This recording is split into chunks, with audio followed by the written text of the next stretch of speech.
Boa noite. Boa noite. São Paulo desiste do rodízio de veículos ampliado e agora aposta num mega feriado de 6 dias para manter a população em casa. Câmara e Senado anunciam que o recesso parlamentar de julho foi suspenso por causa da pandemia. E você vai ver também. Mesmo com 60% de adesão ao isolamento mais radical, Recife ainda registra congestionamentos e algumas aglomerações. Em Belo Horizonte, lojas do tradicional Mercado Central voltam a funcionar. Nas ruas, a prefeitura instala barreiras sanitárias.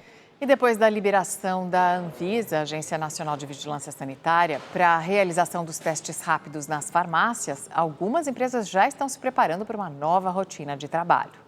Preocupada com a segurança e a saúde dos mais de 2.000 funcionários, esta empresa, prestadora de serviços de vigilância e portaria, começou a oferecer testes rápidos para identificar anticorpos contra o coronavírus e também exames PCR em todos os colaboradores. Esse cuidado é importante porque aonde nós trabalhamos, se esse funcionário estiver infectado, ele vai trazer o vírus para nós.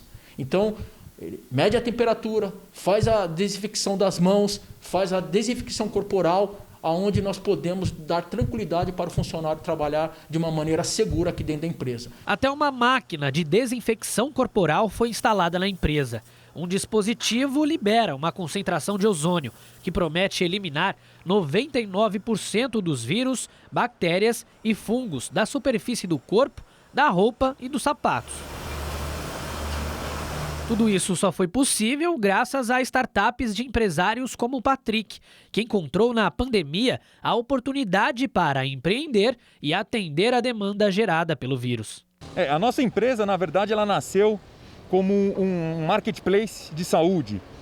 E por conta da necessidade e demanda que surgiu por conta do coronavírus, a gente migrou um pouco o foco da empresa nesse momento para atender a questão dos testes rápidos. O teste rápido é bem simples. Basta uma gota de sangue no reagente e pronto. O resultado sai em 15 minutos. Para empresas com mais de 10 funcionários, o teste rápido custa R$ 349. Para pessoas físicas, R$ 399. Basicamente, esse exame aponta se você teve ou não contato com o vírus. Quando há o contágio, automaticamente o organismo passa a produzir anticorpos, um mecanismo de defesa para nos proteger. E é neste momento que o teste descobre se você teve ou não contato com o vírus. Bruno, eu recebi seu teste, tá? Deu negativo, você pode seguir sua vida profissional normalmente. Muito obrigada. Por conta da falta de testes na rede pública, muita gente passou a procurar o exame em clínicas particulares e até na internet. Só que a venda online é proibida pela Agência Nacional de Vigilância Sanitária, a Anvisa. E mesmo em farmácias e drogarias, é preciso seguir todo um protocolo específico que garante a fidelidade do resultado. O Ceará recebeu hoje mais de 100 toneladas de equipamentos médicos. Eles vieram da China. As informações com Emerson Tchalian. É a segunda grande remessa que o estado recebe do país asiático para equipar unidades de saúde no combate ao novo coronavírus. O avião pousou no final da tarde no aeroporto de Fortaleza. São 103 toneladas de insumos. Entre eles, 200 respiradores mecânicos e milhares de equipamentos de proteção individual. No final de abril, o estado já havia recebido outras 90 toneladas de material hospitalar. No sistema prisional, detentos estão produzindo máscaras de proteção. 25 mil já foram distribuídas para as 30 unidades do estado. No Hospital Leonardo da Vinci, unidade exclusiva para pacientes com Covid-19, este paciente recebeu alta de uma maneira diferente. Antônio é torcedor do Fortaleza e ouviu a notícia por videochamada feita pelo goleiro do clube, Max Wallef. Agradecer a todos. Dizer que eu em breve estarei lá nos estádios de novo. Tem novidade na tela da Rede TV. É o Rede TV Plus, que te garante muita interação e a chance de ganhar vários prêmios. Agora ficou ainda melhor assistir à Rede TV. Você pode participar de maneira interativa dos programas e ainda concorre a um festival de prêmios. Tem smartphones e até carros. Para saber mais e participar é fácil. Todas as informações você encontra no site redetvplus.com.br. A General Motors retomou a produção de veículos na fábrica de São Caetano do Sul, no ABC Paulista. Por enquanto, apenas o primeiro turno da fábrica será reativado. A produção estava suspensa desde março por causa da pandemia da Covid-19. Neste reinício, medidas de segurança foram adotadas para prevenir a propagação do vírus dentro da empresa. A GM disse também que continuará produzindo máscaras e consertando respiradores no apoio ao combate à pandemia. São Paulo retomou o rodízio normal na segunda-feira. A tentativa de rodízio ampliado não teve o efeito desejado na taxa de isolamento social da cidade. Uma semana. Esse foi o tempo que durou a medida adotada pela Prefeitura de São Paulo para aumentar o isolamento social. O super rodízio causou mais transtornos e quase nenhum benefício à taxa de isolamento. Nas ruas e avenidas até surtiu efeito, tirando quase 1,5 milhão de veículos de circulação. Porém, o resultado dessa medida ao longo da semana passada foi de ônibus, trens e metrôs com número de passageiros acima da média e muita reclamação. Aumentou, essa semana aumentou. A taxa de isolamento social se manteve praticamente a mesma de dias anteriores na capital paulista. Segundo o Centro de Monitoramento Inteligente do Governo do Estado, durante o super rodízio, o isolamento social em São Paulo ficou entre 48% e 49% na semana passada. Com isso, a Prefeitura se viu obrigada a voltar atrás e cancelar a medida. A partir de hoje, voltou a valer o rodízio tradicional nos horários de pico, no chamado Centro Expandido de São Paulo. A decisão foi anunciada no domingo pelo prefeito Bruno Covas. Mas houve apenas uma pequena melhora no único índice que temos.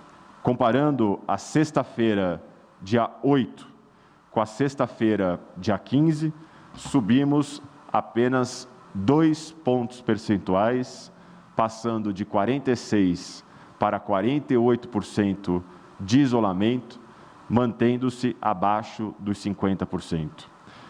Quando comparamos a média semanal, a gente verifica que permanecemos na mesma linha insuficiente. Já com a retomada do rodízio tradicional nesta segunda-feira, a capital teve 3 quilômetros de lentidão durante a manhã, segundo a CET.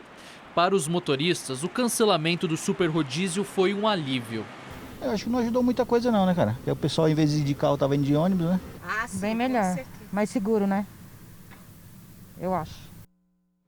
E a Câmara de Vereadores de São Paulo aprovou agora à tarde o projeto de lei que autoriza a Prefeitura a antecipar os feriados de Corpus Christi e da Consciência Negra para os dias 20 e 21 de maio, quarta e quinta-feira dessa semana. A sexta-feira ficaria como ponto facultativo. O objetivo é aumentar os índices de isolamento social e o governador João Dória também encaminhou um pedido de antecipação do próximo feriado estadual, que seria em julho, para a Assembleia Legislativa. O feriado estadual da Revolução Constitucionalista, comemorado em 9 de julho, poderá ser antecipado para o dia 25 de maio. O objetivo é criar uma sequência de datas em que o índice de isolamento social possa chegar a 55% ou mais. Ontem, o índice na Grande São Paulo ficou em 56%. No interior e litoral, 54%. Ficou muito claro que ao longo dos finais de semana e dos feriados, nos últimos 56 dias, nós temos índices mais elevados de isolamento. E isto contribui para o controle da pandemia.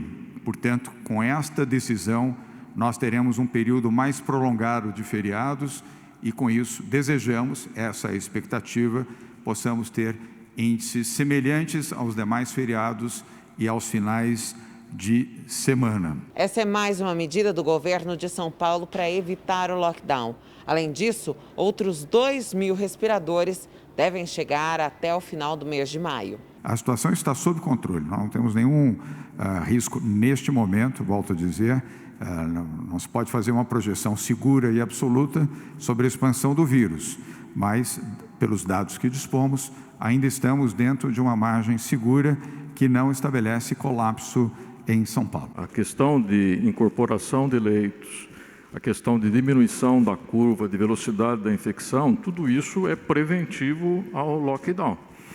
Quer dizer, se num determinado momento o sistema de saúde for nocauteado, não há dúvida, todos os países adotaram o lockdown como medida extrema, né, para recuperar a capacidade de atendimento. Na coletiva, o governador também anunciou a doação de mais de 76 milhões para compras de cestas básicas às famílias em situação de pobreza, totalizando 653 milhões e 500 mil reais em doações de dinheiro, produtos e serviços por parte do Comitê Empresarial Solidário. O Fundo Social do Estado de São Paulo, Pablo, tem recebido doações de R$10, R$20, R$30, vindas de comunidades, vindas de bairros mais pobres e desfavorecidos aqui da capital de São Paulo e também de regiões de baixa renda na região metropolitana de São Paulo.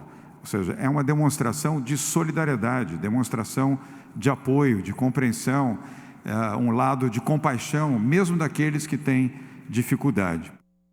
E agora você acompanha o comentário de Boris Casoy. Boa noite.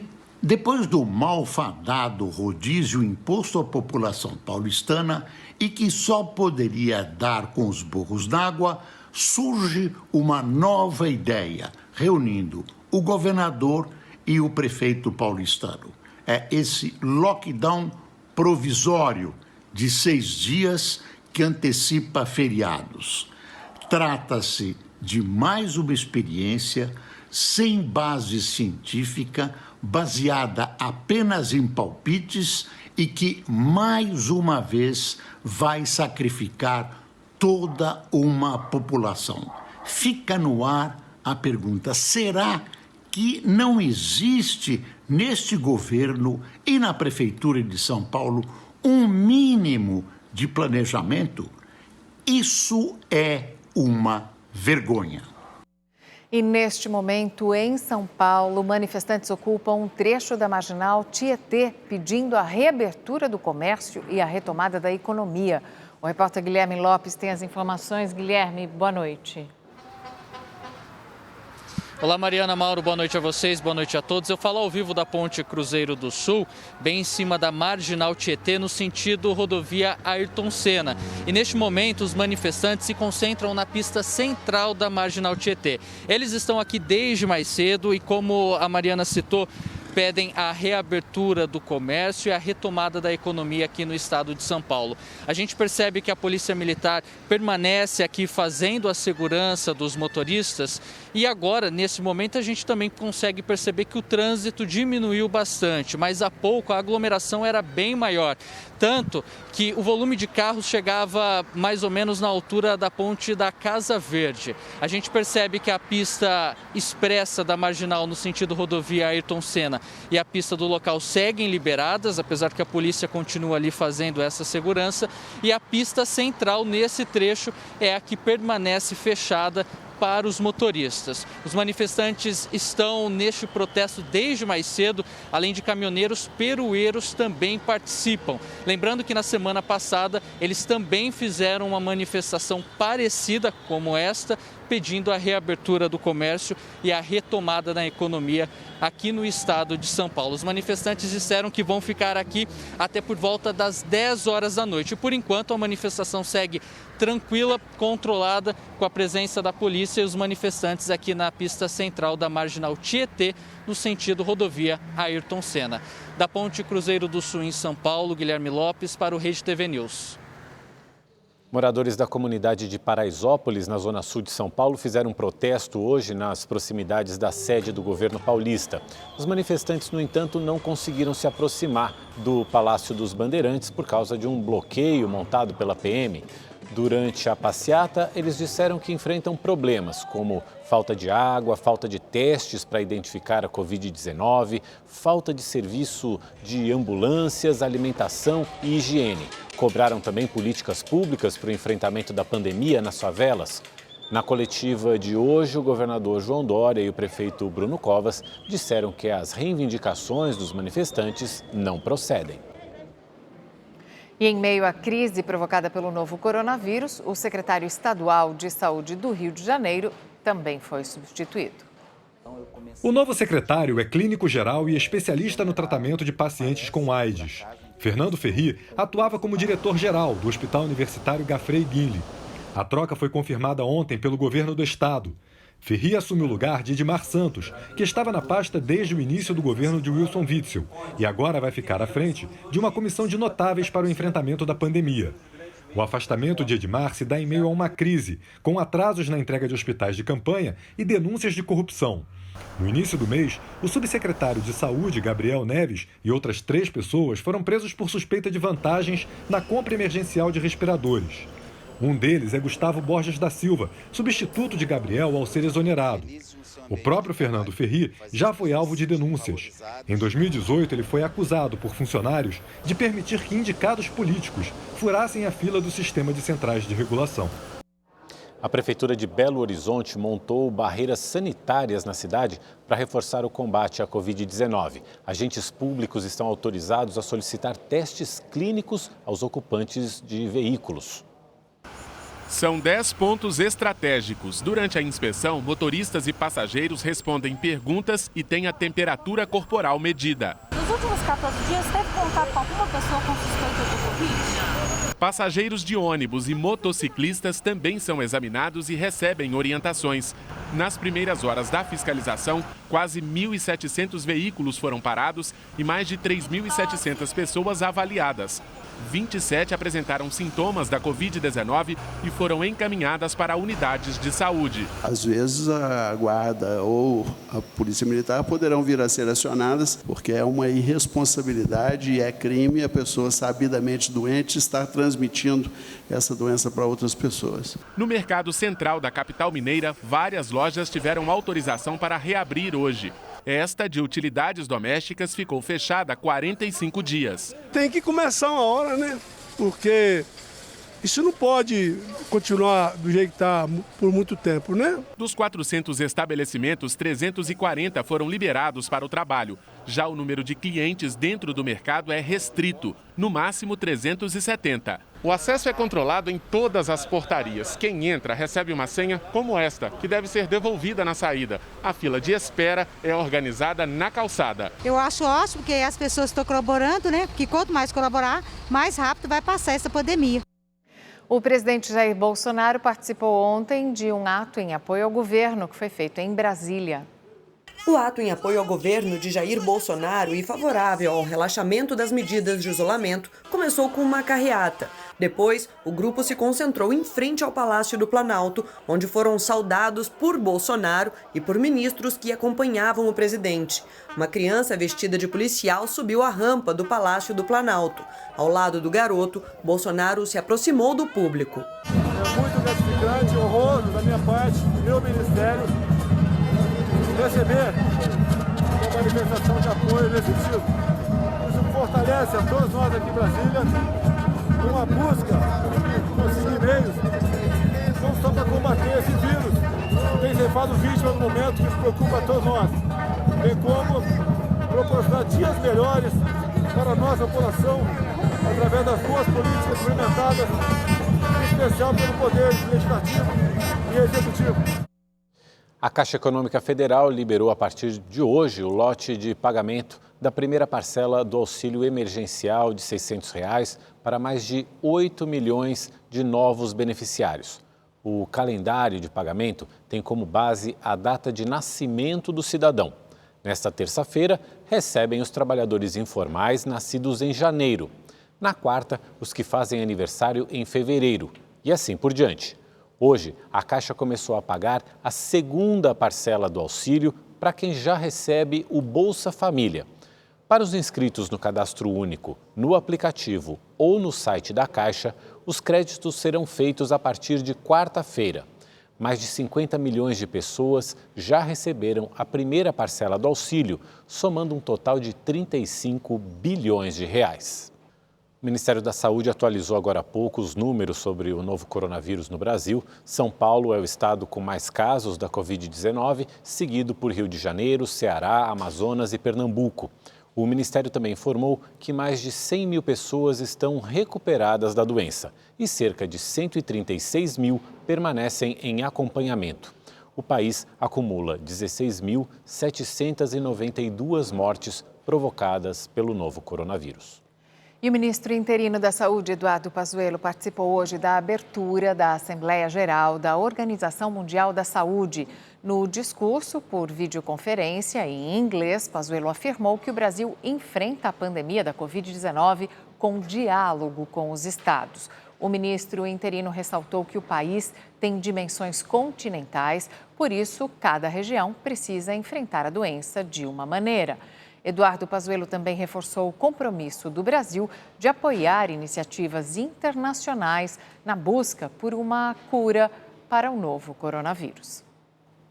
O recesso parlamentar, previsto para o período de 17 a 31 de julho, foi suspenso. A decisão foi comunicada pelo presidente do Congresso Nacional e do Senado, Davi Alcolumbre. Segundo ele, a medida foi tomada após uma reunião com líderes partidários e levou em consideração a crise causada pelo novo coronavírus. A ideia é não interromper a votação de projetos relacionados ao enfrentamento da doença. De acordo com a assessoria de Alcolumbre, a suspensão do recesso também vale para a Câmara dos Deputados. Morreu aos 99 anos o ex-governador de São Paulo, Laudo Natel. Laudo Natel foi 2 vezes governador de São Paulo, de 1966 a 67, quando substituiu o governador Adhemar de Barros, e de 71 a 75, eleito indiretamente durante o período da ditadura militar. Natel presidiu o São Paulo Futebol Clube por 10 anos e foi na sua gestão que o Clube Paulista comprou o terreno e iniciou a construção do estádio do Morumbi. Em nota, o São Paulo lamentou a morte de seu patrono. E agora a previsão do tempo para todo o país com a Gabriela de França. Olá, boa noite para todo mundo. O dia começou com uma forte neblina na capital paulista, em toda a Grande São Paulo e até no litoral. Mas, como diz o ditado, neblina que baixa é sol que racha, logo ele apareceu e brilhou aí durante todo o dia. Amanhã o clima continua assim, viu? Tempo firme, seco, ensolarado em todo o sul do Brasil, no Mato Grosso do Sul, em áreas do Mato Grosso, em praticamente todo o sudeste. Inclusive, nesses locais, alerta para baixa umidade durante a tarde. É importante beber bastante água, tá? Na capital paulista, nem sinal de chuva nos próximos dias, viu? O sol brilha forte e olha só, o dia começa com friozinho, mínima na casa dos 15 graus, à tarde fica entre 24 e 25 graus. O dia vai ser com clima seco também em Campo Grande, em Belo Horizonte, Porto Alegre, mas aí o destaque é para a amplitude térmica, que é a grande variação de temperatura no mesmo dia. Em Campo Grande, por exemplo, o dia começa com friozinho de 16 graus, depois à tarde chega aos 30 graus, esquenta rapidinho. Vai ser a mesma coisa em BH e Porto Alegre, onde a temperatura fica entre 14 e 28 graus.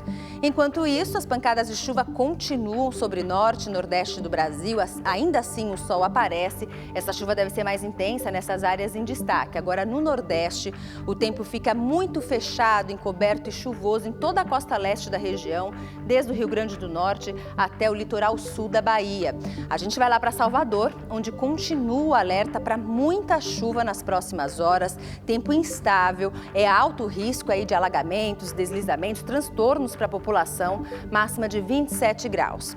Agora em Palmas, no Tocantins, chuva a qualquer hora do dia, máxima de 32 graus. Em Cuiabá, o sol brilha forte o dia todo e faz calor de 34 graus. Eu fico por aqui, qualquer dúvida é só clicar no site da Rede TV. Uma ótima noite para você, até amanhã. Tchau, tchau. E agora vamos ao quadro É Política com a Amanda Klein. Boa noite, Amanda. Boa noite, Mauro, Mariana. Há vários assuntos importantes na agenda desta semana. O presidente deve nomear seu novo ministro da Saúde. A dúvida está entre indicar um médico afinado com o pensamento do presidente ou algum militar para o cargo. Há também, nesta agenda da semana, a tentativa de Bolsonaro de estabelecer diálogo com os chefes dos outros 2 poderes e governadores. A ideia é marcar uma reunião por videoconferência entre amanhã e quarta-feira para debater o pacote de ajuda a estados e municípios. Sair do isolamento é primordial para o presidente neste momento em que ele é alvo de inquérito no Supremo Tribunal Federal, o que nos leva ao terceiro item da agenda. O decano Celso de Mello finalmente assistiu ao vídeo da reunião ministerial e vai decidir a qualquer momento se libera ou não o conteúdo. Segundo fontes da Procuradoria-Geral da República, com o que há até agora, os depoimentos prestados e o vídeo, os elementos para denunciar o presidente da República são muito frágeis. A suposta tentativa de interferir na Polícia Federal Federal é genérica. Não há nada específico, com motivo concreto, como, por exemplo, vou nomear fulano de tal para a superintendência da Polícia Federal no Rio porque ele se comprometeu a barrar determinado inquérito. Segundo essas fontes, não há nada disso, nem sequer um inquérito em que o presidente teria interesse.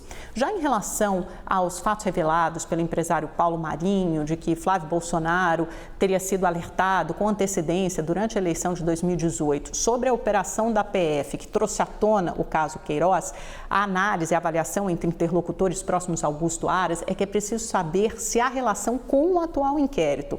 Veja, a investigação de agora no Supremo é sobre fatos que aconteceram em 2019 e 2020. Já o relato de Paulo Marinho diz respeito a 2018. Mesmo assim, o empresário será ouvido para que todas as dúvidas sejam esclarecidas. O senador Flávio Bolsonaro, do Republicanos do Rio de Janeiro, voltou a se manifestar sobre as declarações do empresário Paulo Marinho.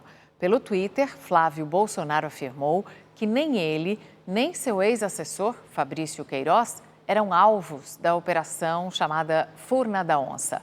O senador lembrou ainda que Marinho é seu suplente no Senado e também agora, como candidato do PSDB à Prefeitura do Rio de Janeiro, é assumidamente um representante do governador de São Paulo, João Dória.